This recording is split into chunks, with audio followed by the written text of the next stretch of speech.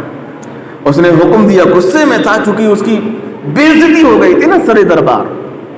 اس نے حکم دیا کہ پہلے بڑے بھائی کو جو ہے یہاں کھولتے ہوئے تیل میں ڈال دیا جائے۔ بڑے بھائی کو کھولتے ہوئے تیل میں ڈال دیا گیا، وہ ٹھنڈا پڑ گیا اذان ثانیہ۔ دوسرے بھائی کو بھی اس نے جو ہے کھولتے ہوئے تیل میں جو ہے ڈال دیا اذان ثانیہ۔ تیسرے بھائی کو جب وہ ڈالنے جا رہا تو بادشاہ کا جو وزیر تھا اس نے کان میں کہا کہ اے بادشاہ جلدی مت کریے، اس کو میرے سپرد کر دیجئے، میں اسے سمجھاتا ہوں مناتا ہوں، ایک نہ ایک دن دیکھیے گا یہ آپ کے تابع ہو جائے گا۔ چنانچہ اس نے بادشاہ سے مہلت چاہی، بادشاہ نے اس کی بات مان لی، چھوٹے کو اس نے بخش دیا۔ اب چھوٹے بھائی کے رہنے کے لیے عالیشان انتظام کیا گیا۔ سب سے چھوٹا جو بھائی تھا اس نے کہا کہ مجھے ایک جانماز دے دو، قرآن کریم کا ایک نسخہ دے دو۔ بادشاہ نے اسے دے دیا، وزیر نے اس کا بندوبست کر دیا۔ اذان ثانیہ کچھ دن ہوتا رہا کہ وہ سب سے چھوٹا بھائی تھا، عبادت کرتا، دن بھر روزے سے رہتا، قرآن کریم کی تلاوت کرتا۔ وزیر نے جب دیکھا کہ وہ ٹس سے مس نہیں ہو رہا تو اس نے بہت ہی خوبصورت اپنی دوشیزہ کو اس نے تیار کر کے اس نوجوان کے کمرے میں بھیج دیا۔ اذان من الثانیہ وہ دوشیزہ رات بھر بیٹھی رہی اور یہ نوجوان رات بھر اللہ کا کلام پڑھتا رہا۔ اذان ثانیہ اس نے نظر اٹھا کر نہیں دیکھا۔ تقریباً 40 راتیں یوں ہی گزر گئی ہیں۔ اذان ثانیہ 40 راتیں یوں ہی گزر گئی۔ جب اتنا لمبا عرصہ گزر گیا تو وہ جو دوشیزہ آتی تھی، عیسائی کی بیٹی، وزیر کی بیٹی، اس کے دل میں کیفیت سے پیدا ہوئی کہ یہ کیسا مسلمان ہے۔ عورتوں کا حسن دیکھ کر تو اچھا جو ہے مرد پگھل جاتا ہے، مگر اس کے ایمان میں کوئی زلزل کیوں نہیں ہوتا؟ آخر یہ میری طرف نگاہ اٹھا کر کیوں نہیں دیکھتا؟ اس دوشیزہ نے اس نوجوان سے کہا کہ اے نوجوان، اگر تجھے نہیں دیکھنا ہے تو مت دیکھ، کم سے کم میری ایک بات کا جواب تو دیتے۔ میں 40 راتوں سے پوری رات تیرے سامنے بند سنبھل کر بیٹھ رہی ہوں، تو مجھے نظر اٹھا کر دیکھتا کیوں نہیں ہے؟ اذان ثانیہ وہ نوجوان کہتا ہے کہ جن کی آنکھوں میں گنبد خضرا کے جلوے ہوتے ہیں نا، وہ کسی اور کی طرف نگاہ اٹھا کر نہیں دیکھتے۔ اذان ثانیہ کہا کہ ہمارا دل، ہمارا جگر، ہماری آنکھیں، ہمارا ضمیر، سب کچھ ہم نے اپنے رسول کے قدموں پر رکھ دیا ہے۔ ہم دیکھتے ہیں تو اپنے رسول کے جمال کو دیکھتے ہیں، ہم سنتے ہیں تو اپنے رسول کی باتیں سنتے ہیں، ہم جھکتے ہیں تو اپنے رسول کی عظمت کے آگے جھکتے ہیں، اور ہم مرتے ہیں تو عظمت مصطفیٰ ہی پر مرتے ہیں۔ عزیزان ملت اسلامیہ اس کے دل پر بڑا گہرا اثر ہوا۔ اس نے کہا کہ مجھے بھی مسلمان بنا دو۔ مسلمان بنا دیے گئے عزیزان ملت اسلامیہ، اور یہ دونوں وہاں سے نکلے۔ لڑکی نے کہا کہ مجھے کہیں کسی جو اسلامی سلطنت میں مجھے چھوڑ دینا، میں بھی خدا کی عبادت کر کے جو رہوں گی، اب یہاں میرا رہنا محال ہے۔ اذان ثانیہ جب یہ دونوں حضرات جا رہے تھے، راستے میں انہیں گھوڑوں کی ٹاپوں کی آواز سنائی دی۔ انہوں نے سوچا کہ بادشاہ کا لشکر آ رہا ہے۔ جب قریب آئے تو دنگ رہ گئے کہ وہ اس کے وہ بھائی کے جو اس کی آنکھوں کے سامنے تیل میں جل کر شہید ہو گئے تھے، کیا دیکھ رہا ہے کہ جنتی جوڑا پہن کر گھوڑوں پر سوار ہو کر تشریف لا رہے ہیں، اور اپنے بھائی کو روکتے ہیں۔ وہ کہتے ہیں کہ اللہ کی مرضی یہ ہے کہ اللہ تعالیٰ تم دونوں کا نکاح فرما دے۔ اذان ثانیہ تو یہ شہیدوں کی زندگی ہوتی ہے عزیزان ملت اسلامیہ۔ جو اللہ کی راہ میں شہید ہوتے ہیں وہ ہمیشہ زندہ رہتے ہیں، لوگوں کے دلوں میں زندہ رہتے ہیں، یادوں میں زندہ رہتے ہیں۔ اور پھر سیدنا سرکار حضرت امام حسین رضی اللہ تعالیٰ عنہ، یہ تو شہیدوں کی بھی سرکار ہیں۔ اذان ثانیہ شہادت جن پر ناز کرتی ہے حضرت امام حسین رضی اللہ تعالیٰ عنہ پر۔ اذان ثانیہ یہی وجہ ہے کہ مسلمان وقت نکال کر محرم الحرام شریف کے مہینے میں عقیدت اور محبت کے ساتھ آپ کے نام پر نیاز فاتحہ، محفل، شربت سبیل اور نہ جانے کیا کیا کچھ نہیں کرتا ہے۔ اللہ تبارک و تعالی ہم سب کو بھی جو ہے مرتبہ شوق شہادت عطا فرمائے، حضرت امام حسین رضی اللہ تعالیٰ عنہ کی تعلیمات پر چلنے کی اللہ رب العزت ہم سب کو توفیق رفیق عطا فرمائے۔ محبت کے ساتھ کھڑے ہو جائیں اور صلاۃ والسلام پیش فرما دیں۔